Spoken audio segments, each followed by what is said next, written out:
What does the midlife crisis of an aging writer actually sound like? The other day, I discovered a book of erotic poetry on a colleague's shelf. For a literary scholar, something like that has a similar pull as dirty magazines at a train station kiosk do for mere mortals. I was flipping through it and came across the poem I'd like to share with you today, The Man of 50 Years by Hermann Hesse. I don't know how you feel about Hermann Hesse. Personally, I have my issues with him. In my experience, there are really only those who like him and those who don't. I was always one of those who couldn't get into him.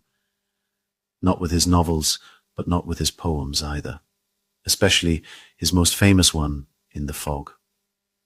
The wordplay was always too cheap for me, where Nebel spelled backward becomes Leben, and only then do you get why one tree can't see the other.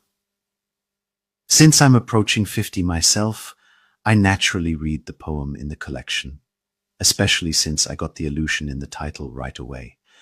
The Man of 50 Years refers to Goethe's novella of the same name in Wilhelm Meister's Journeyman Years. The novella doesn't have much to do with the poem, though, except maybe that Goethe's work is also about aging and erotic entanglements with a young girl.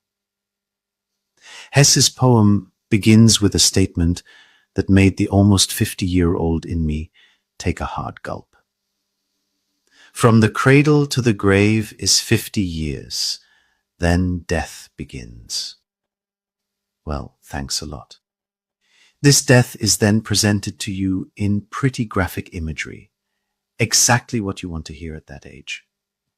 Images of physical decay.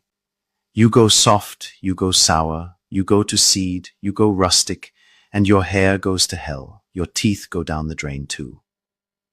Now those are wonderful prospects. You usually see that kind of thing in the Baroque period, like when Hoffmann's Waldau, in a sonnet on the transience of beauty, describes to a woman how death becomes her final lover. Except Hesse applies this rhetoric of decay to an aging man, who consequently doesn't indulge in passions at all anymore, and, as the poem says, hold young girls close with delight, but instead picks up a book, namely a book by Goethe, which one isn't explicitly stated, but we can guess. So it seems as though in old age you have to sublimate physical desire through literature, either because you can't get young girls anymore or because you can't really perform anymore. Hesse leaves that open. But with the next stanza, there's a twist. Now the lyrical I appears, and he doesn't just take all this lying down. He doesn't want to become prey to death so quickly. He wants to be granted at least one last pleasure. And then come lines that a white, aging writer today probably couldn't write without facing a massive shitstorm.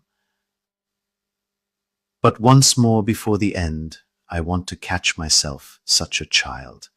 Eyes bright and curls wild, take her gently in my hands, kiss mouth and breast and cheeks, pull off her skirt and panties.